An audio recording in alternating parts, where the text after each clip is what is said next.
దేవునికి స్తోత్రం కలుగును గాక. మనం ప్రార్థించుకొని వాక్య భాగంలో ప్రవేశిద్దాం. పరలోకమందున్న మా తండ్రి, ఈ సాయంకాల సమయంలో ప్రభువా ఈ వాక్య భాగం మేము ధ్యానించుకుని పోతుండగా కృప చూపిన మీకు సహాయం చేయమని ప్రార్థిస్తున్నాం తండ్రి.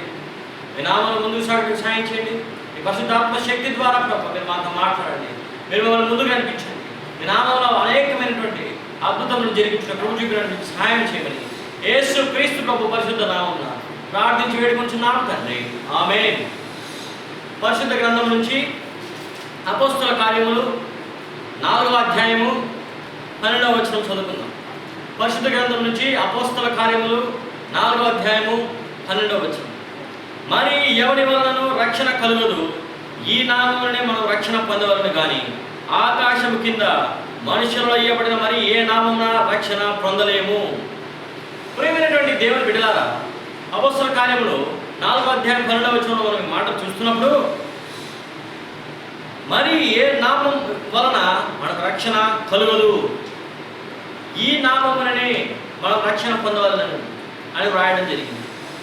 ఏ నామం గురించి చెప్పబడుతుందంటే ప్రభు అయిన యేసు క్రీస్తు ప్రభు యొక్క నామం గురించి చెప్పబడుతుంది.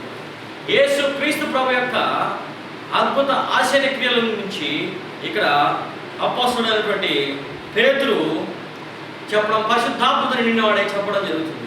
మనం ఇక్కడ అపోస్తల కార్యం 4వ అధ్యాయము 8వ వచనం చూసినట్లయితే పేతురు పరిశుద్ధాత్మతో నిండినవాడై ఇట్లనేను, ప్రజల అధిపతులారా పెద్దలారా, ఈ దుర్బలకు చేయబడిన ఉపకారం గురించి వాడు దేని వలన స్వస్థత పొందినని నేడు మమ్మను విమర్శించున్నారు కనుక మీరందరూ ఇశ్రాయేలు ప్రజలందరూ తెలుసుకునవలసిందేమనగా మీరు సిలువ వేసినట్టు మృతుల నుండి దేవుడు లేపినట్టు నాజరేయుడైన యేసు క్రీస్తు నామముననే వీడు స్వస్థత పొందిన వాడై మీ ఎదుట నిల్చున్నాడు.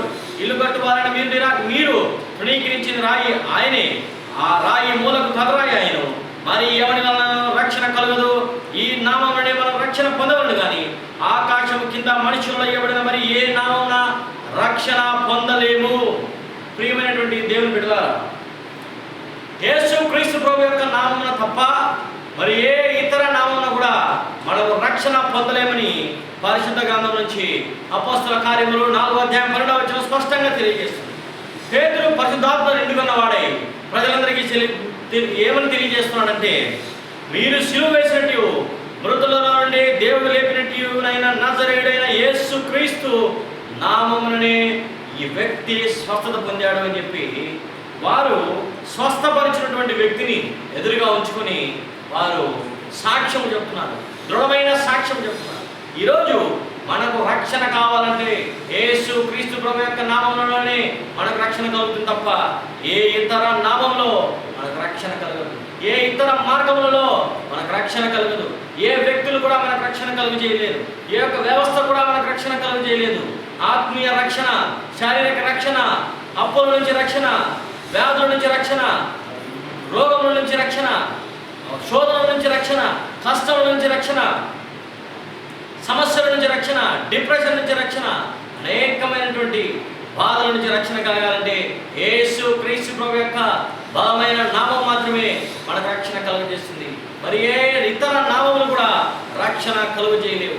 ప్రియమైనటువంటి దేవుని బిడ్డలారా, అందుకే అపోస్తలుడైనటువంటి పేతురు భక్తుడు పరిశుద్ధాత్మతో నిండి ఉన్నవాడే దృఢముగా సాక్ష్యం ఇస్తున్నాడు.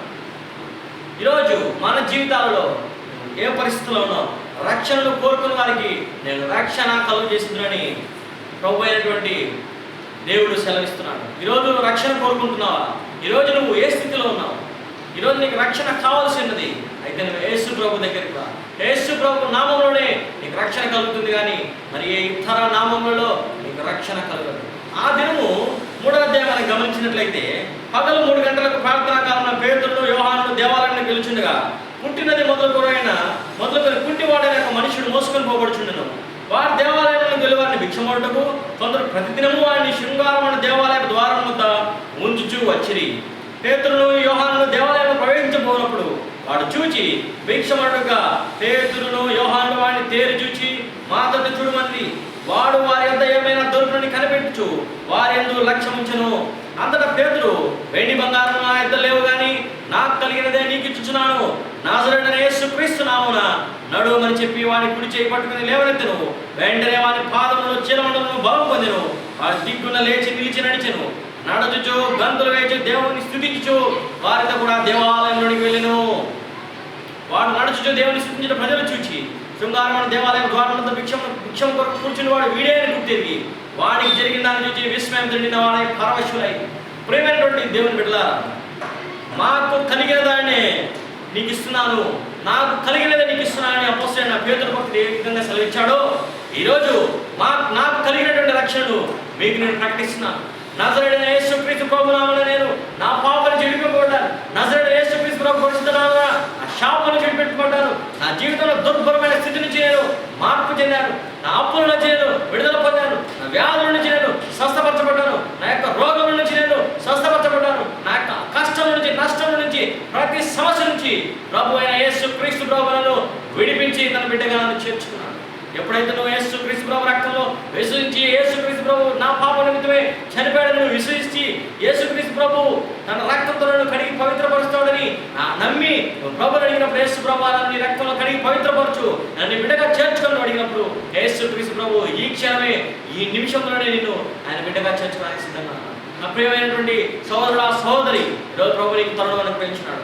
శృంగారమైన దేవాలయం ద్వారంలో కూర్చున్నటువంటి వ్యక్తి స్వస్థత పొందిన రీతిగా అతని కాళ్ళు శీలమండలంలో బాధలు పొంది దిక్కులు లేచి నిలబడి గంతులు వేస్తూ ప్రభుని స్తుతించే రీతిగా ఈరోజు నీ జీవితంలో ప్రభు అద్భుత కార్యం చేయాలని ఆశిస్తున్నాడు. ఈరోజు ప్రభు నీ జీవితంలో ఒక ఆశ్చర్యకార్యం చేయాలని ఆశిస్తున్నాడు. నీ పరిస్థితిని మొత్తాన్ని ప్రభు ఒక్కసారిగా మార్చాలని ఈరోజు ప్రభు చింతిస్తున్నాడు. ఈరోజు ప్రభు నీ పరిస్థితిని మార్చివేయడానికి, ఆయన కార్యం చేయడానికి ఆయన తలంచిండుగా. నువ్వు ఇంకా నీ చింతలోనే కూర్చుని, నువ్వు ఇంకా నీ యొక్క ఆలోచనలోనే కూర్చొని, నువ్వు ఇంకా నీ యొక్క పాపం జీవితంలో ఉండిపోయి, నువ్వు ఇంకా నువ్వు శాపం జీవితంలో ఉండిపోయి, నువ్వు ఇంకా నువ్వు ఆ బలమైన పాపము కూటంలో ఉండిపోతే నీకు విడుదల కలగదు. యేసుక్రీస్తు ప్రభు వద్దకు రా ప్రియమైన సహోదరుడా సహోదరి, నీ పరిస్థితిని ప్రభు మార్చడానికి సిద్ధంగా ఉన్నాడు. ఈరోజు చూడండి, మనం శృంగారమైన దేవాలయ ద్వారం వద్ద కూర్చున్నటువంటి ఈ వ్యక్తికి నజరేయుడైన యేసుక్రీస్తు ప్రభు నామమున స్వస్థత కలిగింది. ఈరోజు నీకు నాకు కూడా నజరేయుడైన యేసుక్రీస్తు ప్రభు యొక్క రక్తం ద్వారా, కల్వరి శిలువలో ఆయన కార్చినటువంటి రక్తం ద్వారానే పాప క్షమాపణ లభిస్తుంది. మరి ఏ ఇతర నామములు మనకు రక్షణ కలగదు. భూమి మీద మనం చూసినట్లయితే ఏ నామం కూడా రక్షణ కలగదు. నాశన పత్రిక 1వ అధ్యాయం 7వ వచనం ప్రభు వాక్యం సెలవుస్తుంది, యేసు రక్తం ప్రతి పాపాలను మనం పవిత్రంగా చేస్తుంది. లూకాసు వార్త 19వ అధ్యాయం 10వ వచనంలో ప్రభు వాక్యం సెలవుస్తుంది, యేసు ప్రభు చెప్తున్నాడు, నశించిన దాన్ని వెతికి రక్షించడానికి మనిషి కుమారుడు వచ్చాడు అని చెప్పి. ఈరోజు నువ్వు నశించిపోయావు ప్రియ కుమారుడు కుమార్తె, ప్రభు నిన్ను దర్శించడానికి ఈరోజు సిద్ధంగా ఉన్నాడు. యేసు ప్రభుని ఒకసారి నువ్వు పిలిస్తే చాలు, యేసు ప్రభుని ఒకసారి నువ్వు అడిగితే చాలు. యేసు ప్రభు నా జీవితాన్ని మార్చు, యేసు ప్రభు నా జీవితంలోకి రా, నా హృదయాన్ని నీకు అప్పగిస్తానని యేసు ప్రభు నీ హృదయంలోకి ఆహ్వానించి నీ స్వంత రక్షకుడుగా యేసు ప్రభుని అంగీకరించినట్టయితే ఈరోజు నీ జీవితాన్ని అద్భుత రీతిగా, ఆశ్చర్య రీతిగా ప్రభు మార్చడానికి సిద్ధంగా ఉన్నాడు. ప్రియమైనటువంటి సహోదరుడా సహోదరి, ఈరోజు నీ జీవితాన్ని ప్రభువుకు సమర్పించు. ఇక్కడ మనం గమనించినట్లయితే ఆ యొక్క వ్యక్తి రక్షణ పొంది దేవుడిని స్తుతిస్తూ గంతులు వేస్తూ దేవాలయాన్ని ప్రవేశించాడు. ఈరోజు మన జీవితంలో సంతోషం ఉందా? మన జీవితంలో ఆనందం ఉందా? దేని వల్ల మనం సంతోషం కోల్పోయాం? ప్రభు మన జీవితాల్లో లేకపోవడం వల్లే, ప్రభు నీ జీవితంలో లేకపోవడం వల్లే సంతోషం కోల్పోయాం. ఈరోజు నువ్వు ఆత్మహత్య చేసుకోవాలని ప్రేరేపింపబడుతున్నావా? ఈ కష్టం నుంచి నేను ఎవరు విడిపించలేరని అనుకుంటున్నావా? నీ కలిగిన అప్పుల నుంచి నేను ఎవరు విడిపించలేరని అనుకుంటున్నావా? నా జీవితంలో కూడా నేను విపరీతమైన అప్పులు కలిగిన, నా జీవితంలో కూడా నేను ఆత్మహత్య చేసుకోవాలని తలంపుతో ఉన్నాను. కానీ యేసుక్రీస్తు ప్రభు నువ్వు విడిపించి తన బిడ్డగా నన్ను మార్చుకున్నాడు. అనేక లక్షల రూపాయల అప్పుల నుంచి ప్రభు విడుదల దయచేసినాడు. ఈరోజు నువ్వు కూడా అదే స్థితిలో ఉన్నావు. యేసు ప్రభు దగ్గరికి రా. యేసు ప్రభు నిన్ను విడిపించడానికి సిద్ధంగా ఉన్నాడు. నువ్వేం రోగంతో ఉన్నాయేమో, ఈరోజు డాక్టర్లు నీకు చెప్పిండొచ్చు, ఈ రోగం బాగు కాదు, నేను ఎవరు బాగు చేయలేరు, నువ్వు కొంతకాలంలో మరణిస్తావు, నీ జీవితం ఇంకా సమాప్తం అయిపోతుంది. కానీ ప్రభు నేను తిరిగి స్వస్థపరిచి లేవనెత్తడానికి సిద్ధంగా ఉన్నాడు. ఆ రోజు పరిశుద్ధ గ్రంథంలో గమనించినట్లయితే హిజ్కియాకు మరణకరమైన రోగం కలిగినప్పుడు అతడు కన్నీటితో దేవుణ్ణి వేడుకున్నప్పుడు ప్రభు అతని ఆయుష్ను పెంచి అతన్ని ఆశీర్వదించి అతని రోగాన్ని స్వస్థపరిచినట్టుగా మనం చూస్తున్నాం. ప్రేమైన కుమారుడు కుమార్తె పరిశుద్ధ గ్రంథంలో కీర్తన గ్రంథంలో 107వ అధ్యాయంలో వాక్య భాగం చదివిస్తుంది. ఆయన తన వాక్కులు పంపి వాడిని స్వస్థపరిచాడు. ఈరోజు ప్రభు తన వాక్కులు పంపుతున్నాడు. అలాగే యెషయా గ్రంథం 53వ అధ్యాయంలో ప్రభు వాక్యం చదువుతుంది, ఆయన పొందిన దెబ్బల ద్వారా మనకు స్వస్థత కలుగుతున్నది.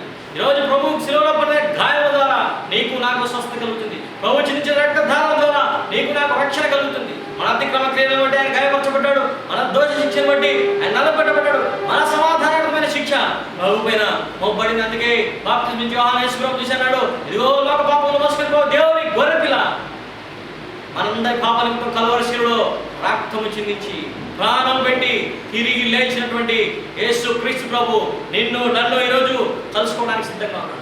ఈరోజు నువ్వు యేసు ప్రభుని కలుసుకోవడానికి సిద్ధంగా ఉన్నావా? ఈరోజు నువ్వు యేసు ప్రభుని సొంత రక్షకుడిగా అంగీకరించడానికి సిద్ధంగా ఉన్నావా? ఏ నామములో నీకు రక్షణ కలుగుతుంది? యేసు క్రీస్తు ప్రభు నామములోనే నీకు రక్షణ కలుగుతుంది. ఎవరైనా క్రీస్తునందున వాడు నూతన సృష్టి నా పరిశుద్ధ గ్రంథం సెలవిస్తుంది. ఈరోజు నువ్వు క్రీస్తులోకి వస్తే నీ పాప జీవితం జ్ఞప్తి ఉండదు. పడమటికి తూర్పెంత దూరం అంత దూరము యేసు క్రీస్తు ప్రభు నీ పాపను కడిగి వేస్తాడని చెప్పి పరిశుద్ధ గ్రంథంలో వాక్య భాగం సెలవిస్తుంది. నువ్వు ఒకసారి పరిశుద్ధ గ్రంథాన్ని విశ్వసించి యేసు క్రీస్తు ప్రభుని విశ్వసించినట్లయితే యేసు క్రీస్తు ప్రభు ఈ క్షణమే నీ జీవితంలో వస్తాడు. యేసు క్రీస్తు ప్రభు ఈ క్షణమే నీ జీవితంలో కొత్త అధ్యాయం ప్రారంభమవుతుంది. నువ్వు కొత్త చిన్న బాలుడిలాగా తిరిగి యేసు క్రీస్తు ప్రభులో జన్మిస్తావు. ఆయన నీ జీవితంలో నూతనమైన మార్పులు తీసుకురాగలడు. నీ జీవితంలో ఒక విప్లవం ప్రారంభమవుతుంది. నీ జీవితంలో సంతోషం ప్రారంభమవుతుంది. నీ జీవితంలో ఆనందం కలుగుతుంది. నీ జీవితంలో ఉన్న ప్రతి ఒక్క వేదన తొలగిపోతుంది. ప్రియ కుమారుడా కుమార్తె, ఈరోజు యేసు క్రీస్తు ప్రభు నిన్ను పిలుస్తున్నాడు. ఆయన నిన్ను తన కుమారుడుగా తన కుమార్తెగా చేసుకోవడానికి సిద్ధంగా ఉన్నాడు. అయితే నువ్వు ఈరోజు ప్రభువుని కలుసుకోవడానికి సిద్ధంగా ఉన్నావా? నువ్వు ఈరోజు ప్రభువును సంధించడానికి సిద్ధంగా ఉన్నావా? నువ్వు ఈరోజు యేసు క్రీస్తు ప్రభుని సొంత రక్షకునిగా అంగీకరించడానికి సిద్ధంగా ఉన్నావా? ఈరోజు ప్రభు చెంతకు రా. యేసు ప్రభు నిన్ను పిలుస్తున్నాడు. ఈరోజు శృంగారం దేవాలయం ద్వారం వద్ద కూర్చున్నటువంటి భిక్షగాడికి జరిగిన స్వస్థత నీ జీవితంలో కూడా ప్రభు జరిగించడానికి సిద్ధంగా ఉన్నాడు. 2000 సంవత్సరాల పూర్వము ఉన్న యేసు ప్రభు కాదు, మన దేవుడు ఇద్దరు కూడా సజీవుడు. యేసు క్రీస్తు ప్రభు నిన్న నేడు ఒకే రీతిగా ఉన్నటువంటి దేవుడు, నిరంతరము ఒకే రీతిగా ఉన్నటువంటి దేవుడు. కాబట్టి ప్రియమైన దేవుని బిడ్డ, ఈరోజు ప్రభు రాకడ చాలా దగ్గరగా ఉంది. ప్రభు సమీపంలో ఉన్నాడు, ద్వారం వద్ద నుండి తలుపు తట్టుచున్నాడు. కాబట్టి సమయం వృధాగా పనియొద్దు. యేసు క్రీస్తు ప్రభు చెంతకు చేరుకో. ప్రభు నిన్ను తన కుమారుడుగా తన కుమార్తెగా స్వీకరించడానికి సిద్ధంగా ఉన్నాడు. ఎన్నో కష్టములు, ఎన్నో వేదనలు, ఎన్నో వ్యాధులు భరించినావు. ఇంకా జీవితం అయిపోయింది, ఇంక నేనేం చేయలేను అని నువ్వు నిరాశతో కొట్టుమిట్టాడుతూ నా జీవితం ముగించాలి, నేను చనిపోవాలని అనుకుంటున్నాయేమో. ఒక్కసారి నువ్వు యేసు ప్రభు చెంతకు రా. ఈ ఒక్కసారి నువ్వు యేసు ప్రభు చెంతకు రా. యేసు ప్రభు నిన్ను నీ జీవితాన్ని అద్భుత రీతిగా మారుస్తాడు. ఈ సమయము నీకోసమే ప్రభు ఏర్పాటు చేస్తున్నాడు. ఈ క్షణము యేసు ప్రభు నీకోసం ఏర్పాటు చేస్తున్నాడు. ప్రియ కుమారుడా కుమార్తె, యేసు ప్రభు నిన్ను ఎంతో ప్రేమిస్తున్నాడు. దేవుడు లోకం ఎంతో ప్రేమించును కాక తన ద్వితీయ కుమారుడిగా పుట్టిన వాడిని విశ్వాసం ఉంచు ప్రతి వాడు కూడా నశింపక నిత్య జీవం పొందినట్లు ఆయన అనుగ్రహించాడు. పరిశుద్ధ గ్రంథ వాక్య భాగం సెలవిస్తుంది. ఆదియందు వాక్యం ఉండెను, వాక్యము దేవుని ఎదుండెను, వాక్యము దేవుడే ఉండెను, ఆ వాక్యము శరీరధారి అయి కృపాసక్తి సంపూర్ణుడుగా మన మధ్య నివసించిన పరిశుద్ధ గ్రంథ వాక్యం సెలవించింది. ఇదిగా యేసు క్రీస్తు ప్రభు ఆయన ఒక సత్య వాక్యముగా ఈరోజు పరిశుద్ధ గ్రంథము వచ్చి మాట్లాడుతున్నాడు. ఈరోజు ప్రభు పరిశుద్ధాత్మ ద్వారా నిన్ను నన్ను సంధిస్తున్నాడు. ప్రియ కుమారుడా కుమార్తె, ఈరోజు ప్రభు అంటున్నాడు, ఆనందించుడి, మీరు ఆనందంగా ఉండండి. మీరు కష్టంలో నష్టంలో వ్యాధుల్లో బాధలో ఉండడానికి కాదు, మీరు పాపంలో ఉండి అలాగే చనిపోవడానికి కాదు. నేను కల్వరి శిలువలో మీకోసం రక్తం కాచింది. మన ప్రభువు కల్వరి శిలువలో మన పాపాల నిమిత్తము చేతులలో చీలలు, కాళ్ళలో చీలలు, తల మీద ముళ్ళ కిరీటము, ప్రక్కల బల్లెం పొట్టు, ఇప్పుడు నాగరిచాలంటున్నటువంటి దేహం ద్వారా ఆఖరి రక్త పొట్టు వరకు కూడా ప్రభు కాల్చాడు.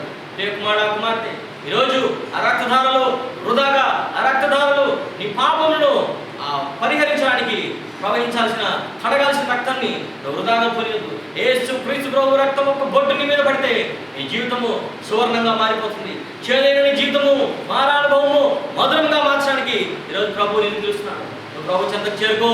ప్రభు అడుగు, ప్రభు నీ రక్తంతో నన్ను కడుగు, నన్ను పవిత్రపరచు, నన్ను నీ బిడ్డగా మార్చుకొని అడిగిన వెంటనే యేసు క్రీస్తు ప్రభు నీ జీవితంలో ప్రవేశిస్తాడు.